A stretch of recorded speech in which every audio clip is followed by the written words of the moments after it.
Welcome back to the Wall Street Podcast. Today we're digging into a really critical analysis from Goldman Sachs Asia LLC. It's their China Brokers and Asset Managers 2Q preview report. Came out July 21st, 2025, around 3:25 p.m. Hong Kong time. Gives a very timely look at a, dynamic sector. It really does. In this report, it covers a lot of ground. We're going to focus on three key areas in this deep dive. First, the traditional broker's surprisingly strong performance there. Second, the A-share fintech space, where things look quite different depending on the company. Diverging fortunes, you could say. And finally, we'll zero in on online brokers like FUTU and Tiger.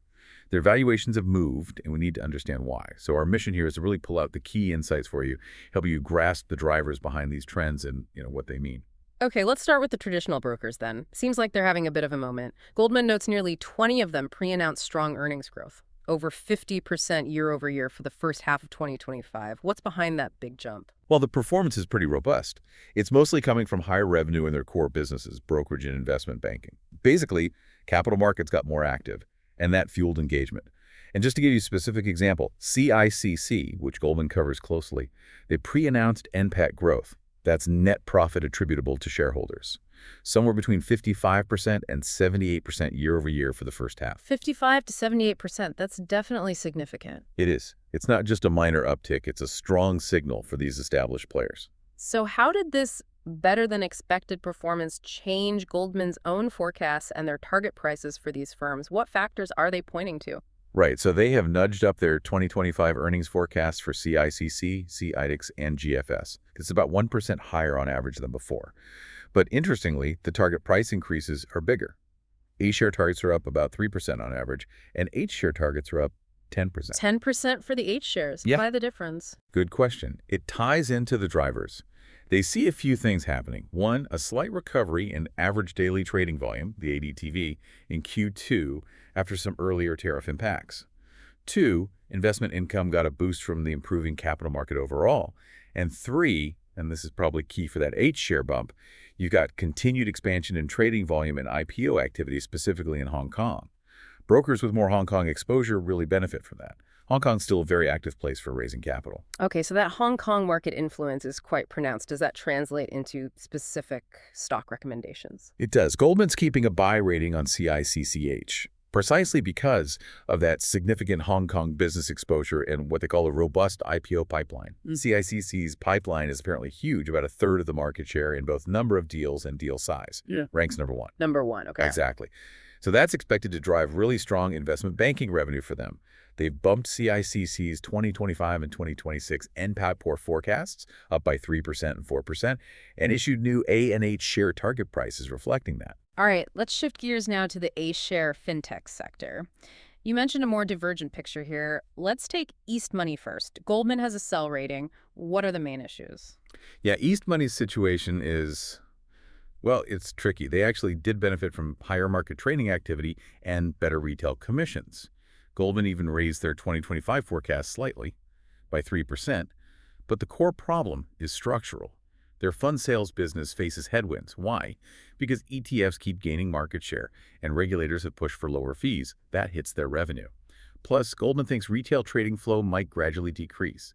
Popular themes like high dividend stocks or microcaps in the A-share market could pull liquidity away from East Money's platform. So the upshot is their NPAT forecasts for 25 and 26 are actually 5% and 11% below what the rest of the market expects the consensus. Okay, structural issues with fund sales and potential retail flow decline, that makes the sell rating clearer. But then you have Hundsun, which has a buy rating despite reporting a revenue decline. How does that work? Right, it does seem counterintuitive on the surface. Hundsun's preliminary results for the first half showed revenue down 15% year over year.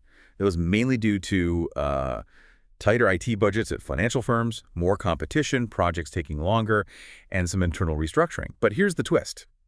Their attributable profit surged 740% year over year. 740%. Yeah. Now, that's largely off a low base from last year, and they had higher investment income. But the key thing for the buy rating is the long-term view. Goldman believes that as brokers, like the traditional ones we just discussed, see their own profitability recover, they will increase their IT spending. And Hundsun provides those critical IT outsourcing services. So they're positioned to benefit from this expected wave of IT investment down the line.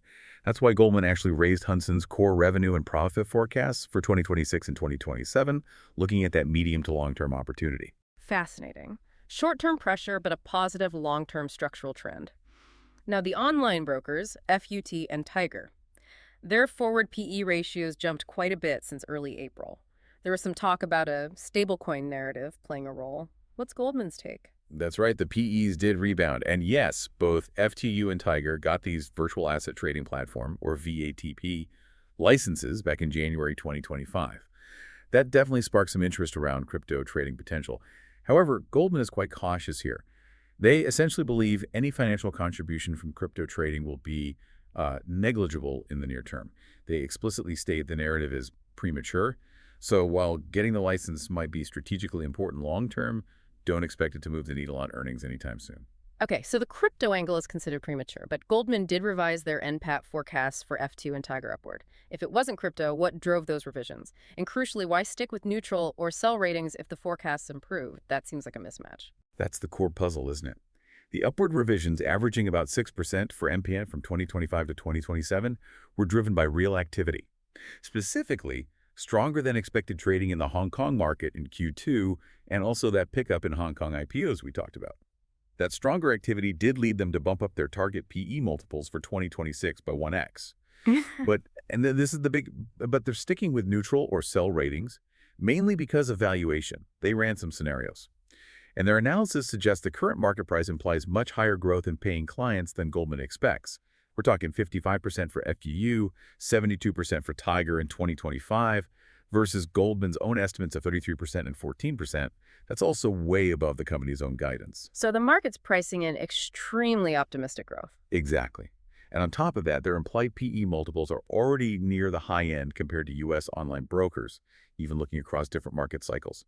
Considering the overall Chinese capital market is still quite far from its peak levels, Goldman thinks there's limited room for earnings to surprise significantly to the upside or for those multiples to expand much further. The valuation just looks stretched. That paints a very clear picture of the valuation concerns. Let's broaden out slightly. We keep coming back to the Hong Kong market. How significant is this recovery and increased activity there, not just for specific players like CICCH, but as a signal for the wider region? It's highly significant. The sustained expansion in Hong Kong trading volume and IPOs isn't just good for brokers with direct exposure. It acts as a kind of barometer for investor sentiment towards greater China assets overall.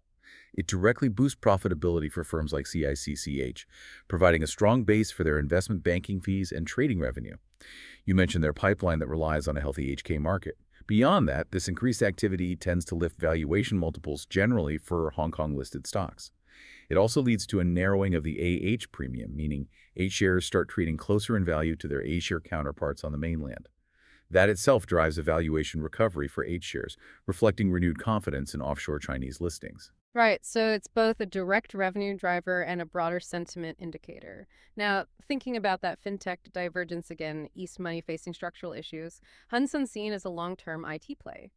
Can you maybe elaborate on the core difference in their fundamental positions? Why is one struggling structurally while the other is seen as a beneficiary of long-term trends? The core difference really boils down to their business models and where they sit in the financial ecosystem. East Money is fundamentally a retail-facing platform, primarily focused on fund distribution and brokerage. That makes it very sensitive to shifts in retail investor behavior, like the move towards ETFs, and regulatory actions like fee reductions. These are structural shifts that directly challenge its main revenue streams.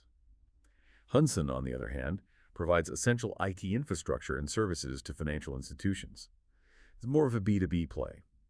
So while it feels the pinch when its clients, the brokers and asset managers, tighten their belts in the short term, its long-term fortunes are tied to the overall health and technological advancement of the financial sector itself. As brokers recover and face pressure to modernize and compete, they need to invest in IT. Hundsun provides the tools for that. So it benefits from the sector's recovery and modernization trend, somewhat insulated from the specific shifts in retail fund flows or trading patterns that affect East Money. It's about selling the essential infrastructure versus selling the end product directly to consumers. That's a really helpful way to frame it, infrastructure versus distribution. Okay, last module. Let's circle back to FUTU and Tiger and that valuation question. We see these big PE rebounds, which suggests market enthusiasm, yet Goldman urges caution. How should you, the listener, think about this disconnect? What does it tell us about market expectations versus fundamentals right now? It's a classic case where the market narrative might have gotten ahead of the near-term fundamentals, at least according to Goldman's analysis.